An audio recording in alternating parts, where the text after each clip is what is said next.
Good evening, boys and girls. Today's lesson is about solving multi-step problems that may involve measurement conversions.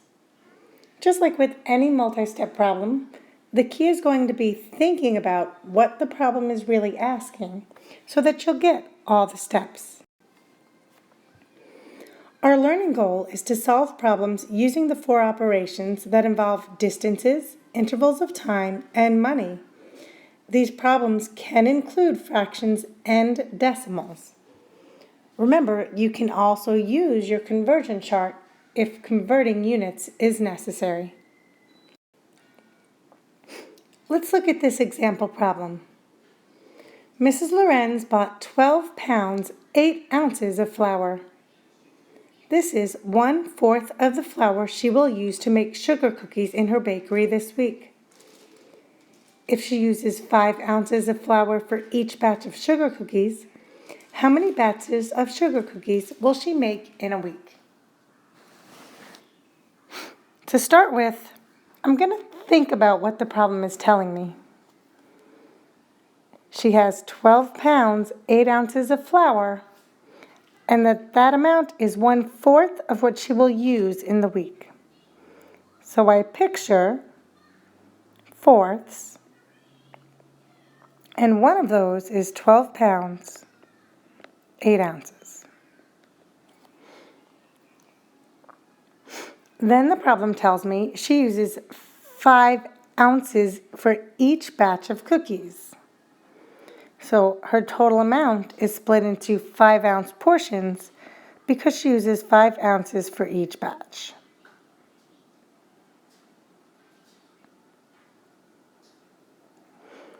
Finally, the question says, how many batches of sugar cookies will she make in a week?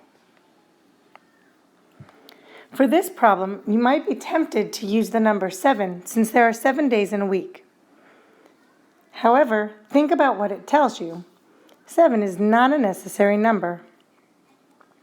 If 12 pounds 8 ounces is 1/4 of the flour she uses, you need the whole, or 4/4, which is 12 pounds and 8 ounces in each box that I drew.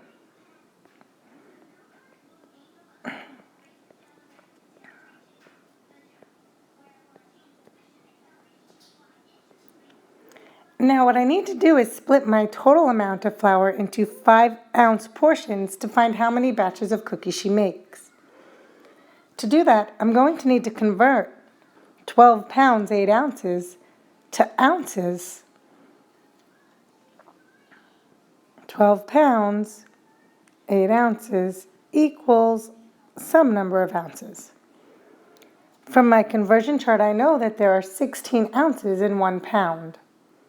So 12 pounds times 16 ounces is going to be my first step. That gives me 392 ounces. Now I need to add 392 ounces plus the 8 ounces that were already there to get a total of 400 ounces. That tells me that each box in my picture of fourths has 400 ounces of flour in it, giving me a total of 400 times 4, or 400 plus 400 plus 400 plus 400, which would be 1,600 ounces of flour. Now that I know her total flour is 1,600 ounces, I can divide that amount by 5 to get my final answer for how many batches of sugar cookies she will make in a week. 1,600 divided by 5. Using the traditional algorithm, 5 can divide into 16 3 times, because 3 times 5 is 15, leaving me 1 left over. I'll bring down my 0. 5 can divide into 10 2 times, and 2 times 5 is 10, with nothing left over. I bring down my final 0, and 5 goes into 0 0 times. 0 times 5 is 0, and I have nothing left over. Now I'm done because there's no numbers left to bring down.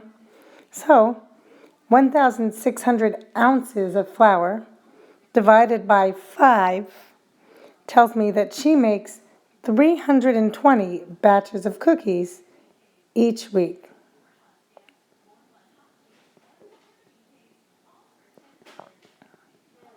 Let's look at another example. The distance from Max's house to the library is 15 miles. If Max can ride his bike 5 miles an hour, how long does it take him to ride to the library? Again, I can picture this in my head. Max's house is here, the library is here, and that total distance is 15 miles.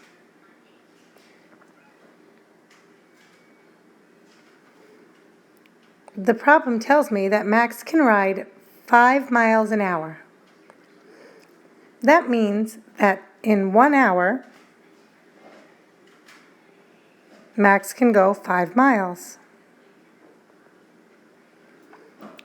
So thinking about the picture I've drawn, if I count by 5s, 5, 10, 15, 5 miles would be 1 hour. 10 miles would be 2 hours, and 15 miles would be 3 hours, telling me that it takes Max 3 hours to ride his bike to the library. I can also use my speed circle to solve this problem. Remember, in science, we learned that we can find speed by doing distance divided by time. And we drew the circle. Distance divided by time is speed. In this problem, I have the distance. It's 15 miles. I also have my speed. It's 5 miles per hour. Using my speed circle, since time is what I'm missing, I can do 15 divided by 5 to get the answer to this problem, which is simply 3. And since we're talking miles per hour, my answer is 3 hours. One more example. Try this one first on your own. Then play again to check your answer. A box contains 6 jars of peaches. The total mass of the 6 jars is 12 kilograms. What is the mass of each jar in grams? If you haven't already solved the problem, pause the video and try on your own. Then replay to see how you do. To solve this problem, I start with the picture. I see my box with 6 jars of peaches in them. 1, 2, 3, 4, 5, 6. And the whole mass is 12 grams. I can easily find the mass of each jar by doing 12 divided by 6, which is 2. So each jar has 2 kilograms of peaches in it.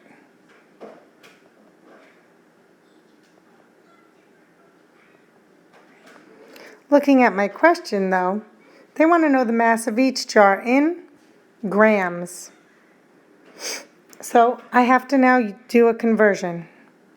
2 kilograms equals some number of grams. Using the conversion chart, I know that 1 kilogram is 1,000 grams. And so if I multiply 1,000 times 2, I get 2,000, telling me my answer is 2,000 grams. How'd you do? Did you make it all the way to the end of this problem? Good job.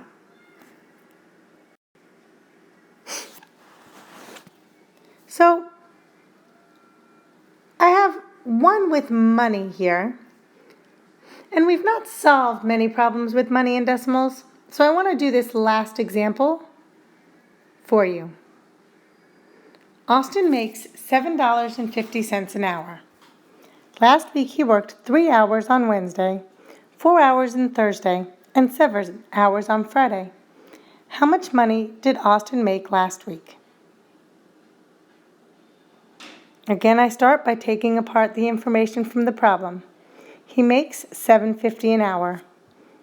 He worked 3 hours Wednesday, 4 hours Thursday, and 7 hours Friday. So 3 hours on Wednesday, 4 hours on Thursday,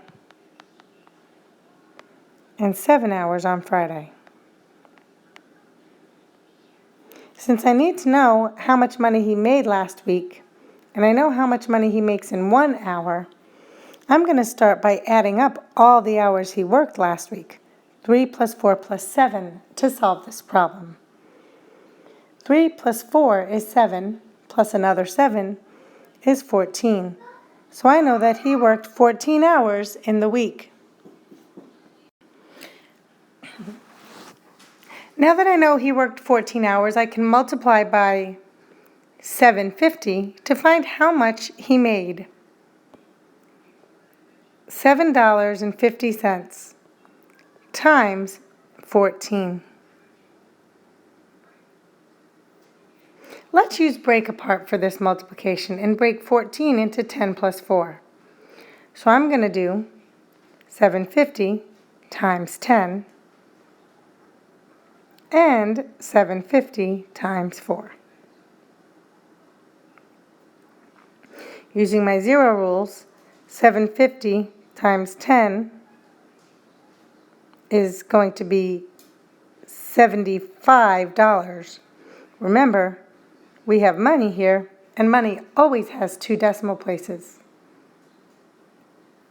Now I multiply 4 times 0, 4 times 5, and then 4 times 7 plus 2 more. And that's $30. To find the total amount he made using break apart, I'll add those two amounts together. $75 plus $30 gives me a total of $105. So I can say that Austin made $105 that week.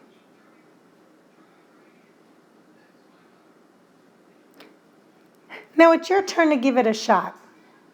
Tonight's quiz has 2 problems, and they both have multiple steps.